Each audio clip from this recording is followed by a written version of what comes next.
توفیق عنایت فرمائے۔ حاضرین مکرم، قرآن مجید کے جو معروف سبق ہیں یا زیادہ دہرائے جانے والے سبق ہیں،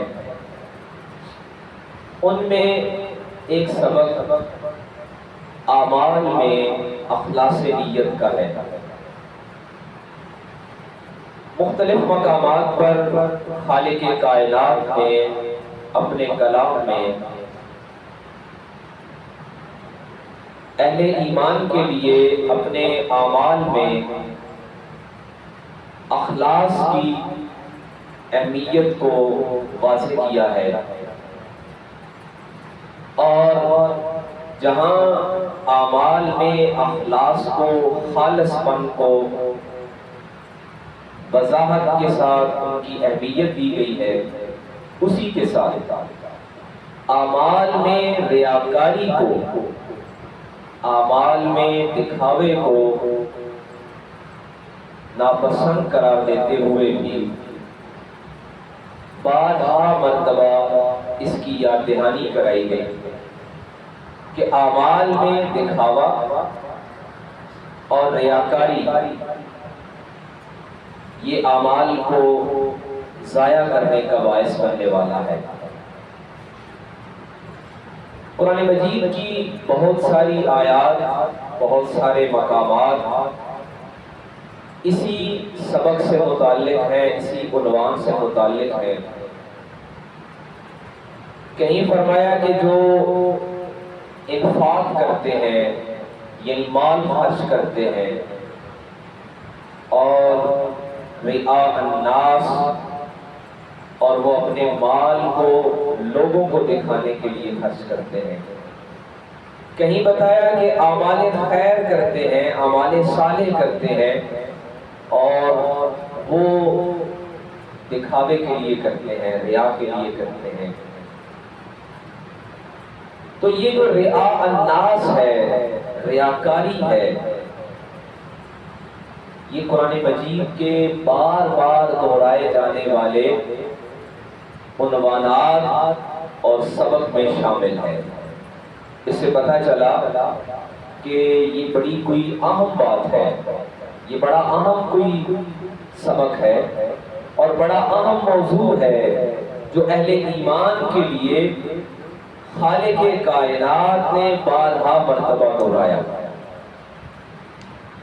حاضرین مکرم، ریاکاری کیا ہے، دکھاوا کیا ہے، اس پر خود نبی رحمت حضور ختمی مرتبہ صلی اللہ علیہ وآلہ وسلم کی بہت ساری احادیث موجود ہیں۔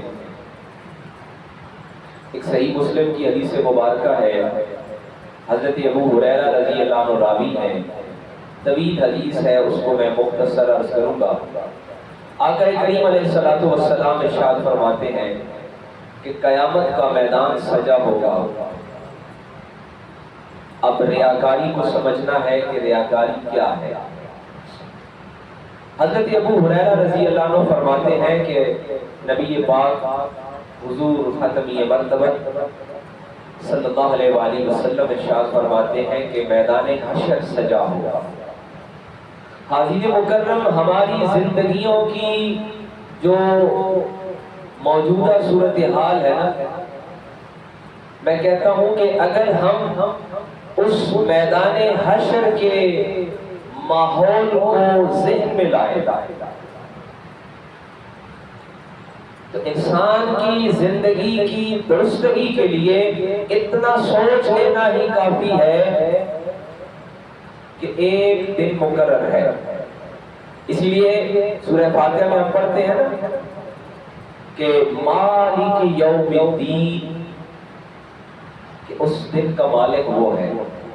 اس کے اندر سبق کیا ہے کہ جس طرح آقا کریم کے فرمان موجود ہیں کہ کوئی کسی کا نہیں ہوگا، یہاں تک کہ آقا کریم فرماتے ہیں کہ حضرت آدم علیہ السلام سے لے کر حضرت عیسیٰ علیہ نبینا علیہ السلام تک 1,24,000 کم و بیش انبیاء و رسول اپنی امتوں کے اہل ایمان کو، اپنی امتوں کے اہل ایمان کو کہیں گے نفسی نفسی اذهبوا الی غیری، کہ آج کہیں اور چلے جاؤ، نفسی نفسی آج مجھے اپنی فکر ہے، اذهبوا الی غیری آج کہیں اور جاؤ۔ اللہ اکبر۔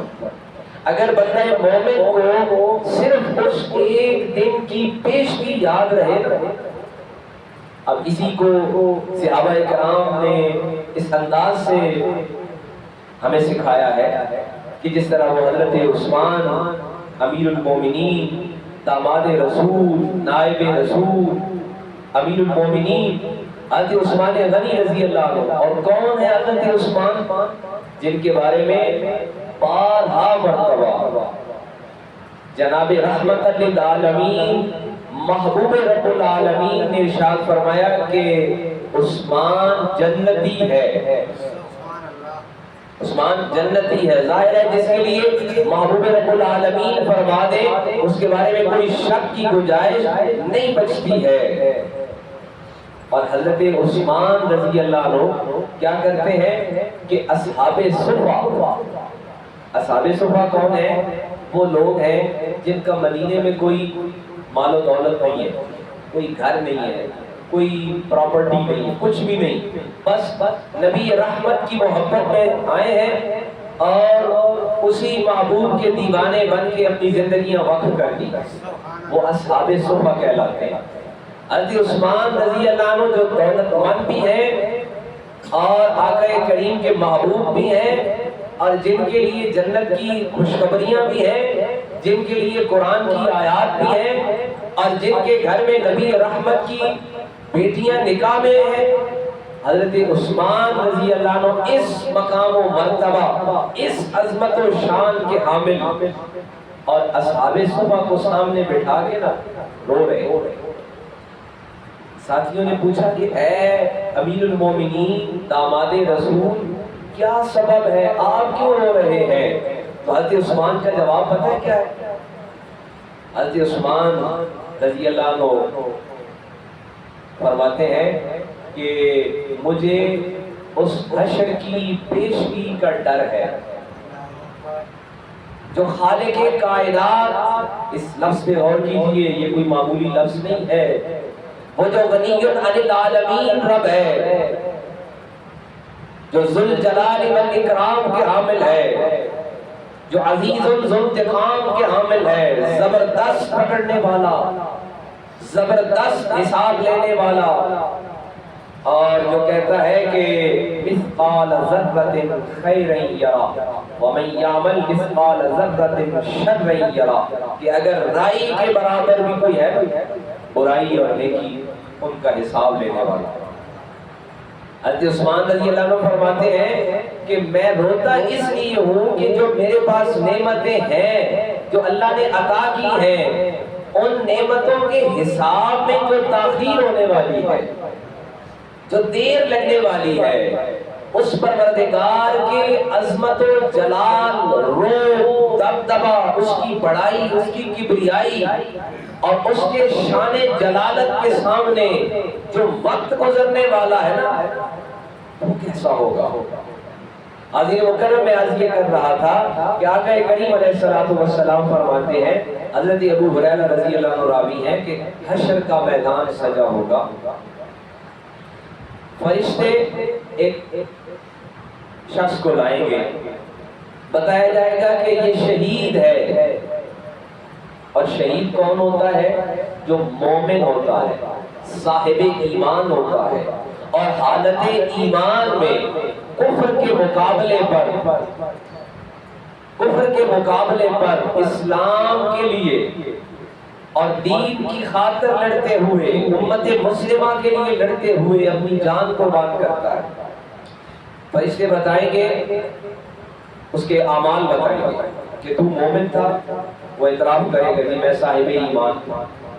اسے بتائیں گے کہ تو نے ایمان کی حالت میں کفر سے لڑتے ہوئے اپنی جان دی، وہ کہے گا میں نے اعتراف کیا، میں نے قبول کیا، میں نے یہ کام کیا۔ اب اسے بتایا جائے گا کہ اے بندہ خدا، تو نے یہ عمل اس لیے کیا کہ دنیا والے تمہیں بہادر کہیں، دنیا والے تمہیں شجاع کہیں، دلیر کہیں، نڈر کہیں، اس لیے تمہیں دنیا میں دلیر کہا گیا، تسلیم کیا گیا، اور اب آخرت میں تمہارا کوئی حصہ نہیں ہے۔ حدیث مبارکہ کے الفاظ ہیں، آقا کریم فرماتے ہیں، حضرت ابو ہریرہ رضی اللہ عنہ راوی ہے، صحیح مسلم شریف کی روایت ہے کہ اللہ کی طرف سے فیصلہ ہوگا، ظاہر فیصلہ اس کا ہے، پہلے اسے اعتراف کرایا جائے گا، وہ اعتراف کرے گا اپنے اعمال، جب اعتراف کر لے گا پھر فیصلہ آئے گا دو جہانوں کے پروردگار کا کہ اب اسے منہ کے بل گھسیٹ کر، حدیث مبارکہ کے الفاظ ہیں، منہ کے بل گھسیٹ کر جہنم میں ڈال دے، کیونکہ اس لیے کہ اس کے عمل کی وجہ یہ تھی، نیت ارادہ یہ تھا کہ مجھے دنیا میں لوگ تعریف کریں۔ اب یہ طویل حدیث ہے، اسی میں آگے علم والے کے لیے کہا گیا، اسی میں آگے سخی کے لیے کہا گیا، اسی میں آگے اعمال کرنے والے کے لیے کہا گیا، عبادت گزار کے لیے کہا گیا کہ ان کو لایا جائے گا، ان کے اعمال بتائے جائیں گے کہ تم نے یہ عمل کیے، وہ کہیں گے جی کیے، اس کے بعد انہیں یہ اعتراف کرایا جائے گا کہ تم نے یہ عمل اس لیے کیے کہ لوگ تمہیں ایسا ایسا کہیں، لوگ تمہیں تعریف کریں، تمہیں اچھا سمجھیں، اور پھر اس کے بعد خالق کائنات کا فیصلہ سنایا جائے کہ اب تمہارا آخرت میں کوئی حصہ نہیں۔ حاضرین مکرم، سورۃ الانفال کی جو آیت مبارکہ آج ہم پڑھ رہے ہیں، اللہ کریم نے ارشاد فرمایا وَلَا تَكُونُوا كَالَّذِينَ خَرَجُوا مِن دِيَارِهِمْ بَطَرًا وَرِئَاءَ النَّاسِ وَيَصُدُّونَ عَنْ سَبِيلِ اللَّهِ۔ میں نے پہلے عرض کیا کہ قرآن مجید کے بار بار دہرائے جانے والے عنوانات میں سے، بار بار یاد دلائے جانے والے سبق میں سے ایک سبق ریاکاری ہے کہ اپنے اعمال کو ریاکاری سے بچانا ہے۔ یہ بار بار یاد دلانے کا مقصد یہ ہے کہ یہ کوئی بڑا اہم خطرہ ہے، یہ بڑا شدید مسئلہ ہے، اسی لیے اس کو بار بار دہرایا گیا۔ اب یہاں جہاد والوں کا ذکر ہو رہا تھا، اس سے پہلے والی آیات میں ہم نے غزوہ بدر میں شریک ہونے والے اہل ایمان کا تذکرہ پڑھا۔ اب بتایا جا رہا ہے کہ وہ لوگ جو اپنے گھروں سے بھی نکلے لیکن وَرِئَاءَ النَّاسِ، ان کے گھروں سے نکلنے کا مقصد اللہ کے لیے نہیں تھا، دین کے لیے نہیں تھا، بلکہ ان کا مقصد لوگوں کو دکھانا تھا۔ فرمایا وَاللَّهُ بِمَا يَعْمَلُونَ مُحِيطٌ، اور قسم ہے اللہ کی کہ اللہ ان کے سارے عمل کو اپنے دائرے میں لیا ہوا ہے۔ بندہ یہ سوچتا ہے نا میں نے اپنے عقل سے بڑے بہترین فیصلے کر لیے، اور اللہ یاد دلاتا ہے یعملون محیط کہ تمہارے سارے عمل میرے دائرے میں ہیں۔ اس کا دائرہ بڑا مضبوط ہے، اس نے اپنے دائرے میں رکھا ہوا ہے ہر ایک کو۔ فرمایا وَإِذْ لَهُمُ الشَّيْطَانُ أَعْمَالَهُمْ، ریاکاری کیا ہوتی ہے؟ ریاکاری ہوتی ہے کہ جو دائمی دشمن ساتھ لگا ہے نا، وہ کیا کرتا ہے؟ بندے کو اپنے اعمال خوبصورت بنا کے دکھاتا ہے۔ حضرت سیدنا عبد القادر جیلانی غوث العظم سرکار والی بغداد، آپ ایک مرتبہ ایک سفر پر تھے، اور وہ سفر جو ہے وہ ریاضت کا سفر تھا، مشقت کا سفر تھا۔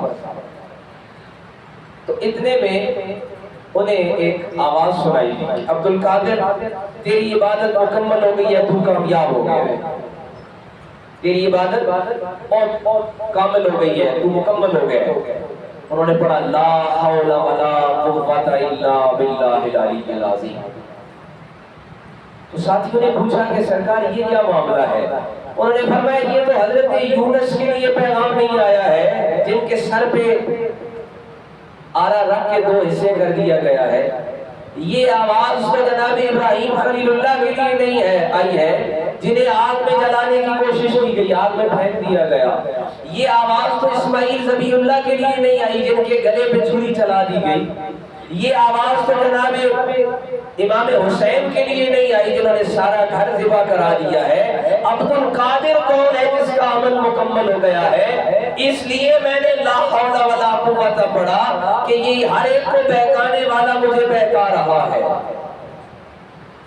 اور قرآن نے اس کے لیے کیا کہا؟ وَإِذْ زَيَّنَا لَهُمُ الشَّيْطَانُ أَعْمَالَهُمْ۔ وہ کیا کرتا ہے؟ وہ تمہارے اعمال تمہیں خوبصورت بنا کے دکھاتا ہے، تم بڑے اچھے ہو گئے ہو، تمہارا عمل سب سے اچھا ہو گیا ہے، تمہارا عمل سب سے اچھا ہو گیا ہے۔ عظیم مکرم وہ حضرت باہو کا شعر پڑھتے ہیں نا پنجابی میں کہ وہ کامیاب وہ ہوتے ہیں جو راتوں کو سر بسجود ہوتے ہیں، اس کا مفہوم یہ ہے، اور صبح اٹھتے ہیں تو وہ کہتے ہیں ہم سب سے نیچے گنہگار ہیں، سب سے نیچے والے گنہگار ہیں، سب سے گرے ہوئے ہیں۔ اور اللہ کے کلام کی آیت کہتی ہے وَإِذْ زَيَّنَ لَهُمُ الشَّيْطَانُ أَعْمَالَهُمْ۔ بندہ جب اس وہم میں چلا جاتا ہے اور اس مخمصے کا شکار، اس مغالطے کا شکار ہو جاتا ہے، میں سب سے بہتر ہو گیا ہوں، وَقَالَ اللَّهُ غَالِبًا لَكُمُ الْيَوْمَ مِنَ النَّاسِ وَإِنِّي جَارٌ لَكُمْ۔ وہ دوست کیا کرتا ہے؟ وہ جو دوست ساتھ لگا ہوا ہے نا، دوست کی صورت میں ہے دائمی دشمن۔ یہاں پہ ہوتا کیا ہے کہ ہم جس کو اچھی بات بتائیں نا وہ دشمن سمجھتا ہے، اور جو اچھے بتاتا ہے اس کو وہ دوست قرار دیتے ہیں۔ اور قرآن اس کو کیا کہتا ہے؟ جار لکم۔ جار ویسے ہمسائے کو کہتے ہیں کہ وہ جو تمہارا دوست ہے جو ہر وقت تمہارے ساتھ ہے، وہ کیا کرتا ہے؟ وہ کہتا ہے تم سارے لوگوں سے آگے ہو گئے ہو، لا غالب لکم اليوم، آج کے دن میں تم سے بہتر کوئی نہیں ہے۔ فلما تراءت الفئتان نکص علی عقبیہ، اور جب کوئی میدان لگتا ہے نا تو کیونکہ فرشتے وہ پہلے دیکھ لیتا ہے، میدان بدر میں بھی یہی ہوا تھا، اس نے ان کو تیار کر کے لایا مکے سے، کہنے لگا میں ہاتھ پکڑ کے تمہارے ساتھ جا رہا ہوں، اور کسی بڑے بہادر بزرگ کی صورت میں ان کے ساتھ آیا، دلیر شخص کی صورت میں، ان کے سردار کو کہنے لگا کوئی مسئلہ ہی نہیں ہے، میں تمہارے ساتھ ہوں، جار لکم، میں تمہارا ساتھی ہوں، ہمسایہ ہوں، ہاتھ پکڑ کے جاؤں گا۔ جب میدان سجا نا تراءت الفئتان، اس نے فرشتے اترتے دیکھ لیے، کیونکہ وہ دیکھ سکتا تھا، اس نے دیکھ لیے، کہنے لگا نکص علی عقبیہ، کہنے لگا میں نے وہ دیکھ لیا ہے جو تم نہیں دیکھ سکتے، کہنے لگا وقال انی بریء منکم انی اری ما لا ترون انی اخاف اللہ، میں اللہ سے ڈرتا ہوں، میں یہاں نہیں رہ سکتا۔ اب اس سے پوچھا گیا کہ تم یہاں کیوں لے کر آئے ہو؟ مفسرین کرام فرماتے ہیں وہ بدر کے میدان میں مکہ والوں کو لا کر کہنے لگا میرا کام اتنا ہی تھا، میں یہاں لے آیا، اب میں جا رہا ہوں، میں یہاں نہیں رہ سکتا۔ مفسرین کرام نے لکھا کہ وہ ایک سراکا شخص تھا، عرب کا بڑا دلیر بہادر، اس کی صورت میں آیا ہوا تھا، قریش کے ایک سردار کا ہاتھ پکڑ کے لے آیا، کہنے لگا کوئی پریشانی ہے ہی نہیں، کوئی مشکل ہے ہی نہیں، تم بڑے غالب ہو، تم بڑے دلیر ہو، آج کے دن کوئی تمہارے اوپر حاوی نہیں آ سکتا۔ لیکن جب میدان سجا نا واللہ شدید العقاب، اللہ کا سخت پکڑنے والا فیصلہ آ گیا۔